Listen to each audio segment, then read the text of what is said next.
సాయంకాల సమయములో సంధ్యాదీపారాధనలో వచ్చును తల్లి మహాలక్ష్మి, వచ్చును తల్లి వరలక్ష్మి. కాళ్లకు గజ్జెలు కట్టింది, మెడలో హారము వేసింది, పిలచిన వెంటనే పలికింది, అడిగినదంతా ఇచ్చింది.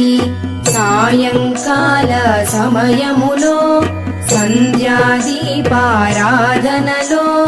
వచ్చును తల్లి మహాలక్ష్మి, వచ్చును తల్లి వరలక్ష్మి.